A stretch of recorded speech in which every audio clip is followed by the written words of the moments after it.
তো আমি নতুন ব্লগ নিয়ে চলে এসেছি। তোমরা নিশ্চয়ই দেখতে পাচ্ছ যে আমি গন্ডি কাটা শুরু করে দিয়েছি।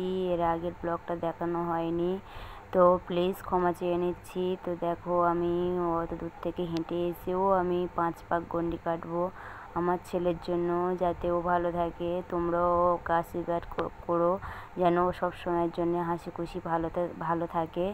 তো প্লিজ একটু পাশে থেকো, সাথে থেকো। তো ভালো ভালো নতুন নতুন ব্লগ ছাড়বো। এরপরে আমি অন্য মন্দিরে যাব, সেই ব্লগও ছাড়বো। তো 5 পাক গন্ডি কাটা তো সবটা দেখানো সম্ভব নয়, যেটুকু দেখাচ্ছি সেটুকুই তোমরা দেখো।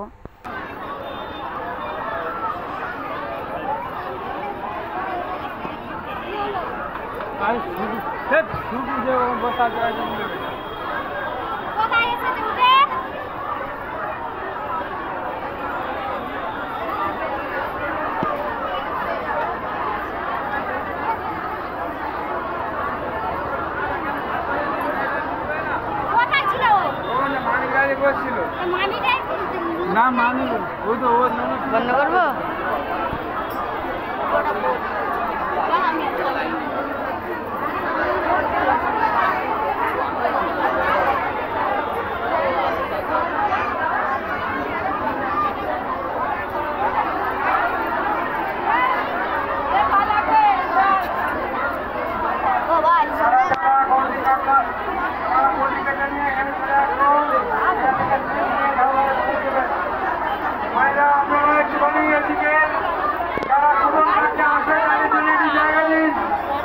এইভাবে চারদিকে আটকে রাখলে হবে না, একটা সাইড হয়ে যান, যেগুলো একটা সাইড হয়ে যান।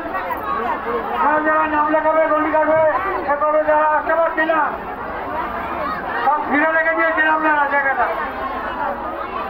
এখানে গন্ডি কাটার জন্য দক্ষিণে খবর কাটবে, বাচ্চাদের জন্য নাম লেখাবে। রাস্তা দিন, আসো রাস্তা দিন।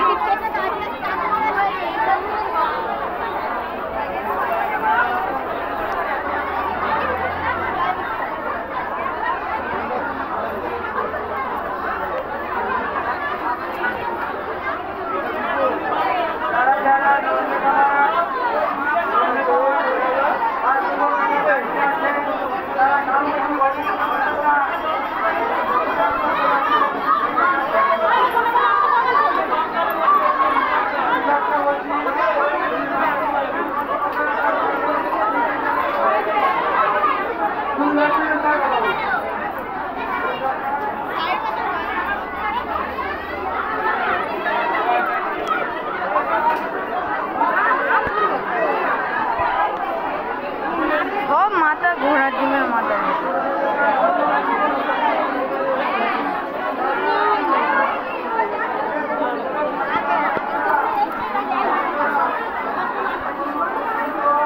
বন্ধ করতে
গন্ডি কাটার পর আমি বাবা মহাদেবকে একটুকুনি দেখাতে পারলাম। তারপর নন্দেশ্বরকে গড় করে আবারও আমি চলে এসেছি। এবার বাড়ির দিকে রওনা দেবো। পুজো হয়ে গিয়েছে, তো অন্য একটা মন্দিরে যাচ্ছি। পাশেই আছে মন্দিরটা, দেখো এটা শিব মন্দির।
পুজো দেওয়া সব হয়ে গিয়েছে। তো এবার অটোতে উঠে পড়েছি বাড়ির দিকে রওনা দেওয়ার জন্যে।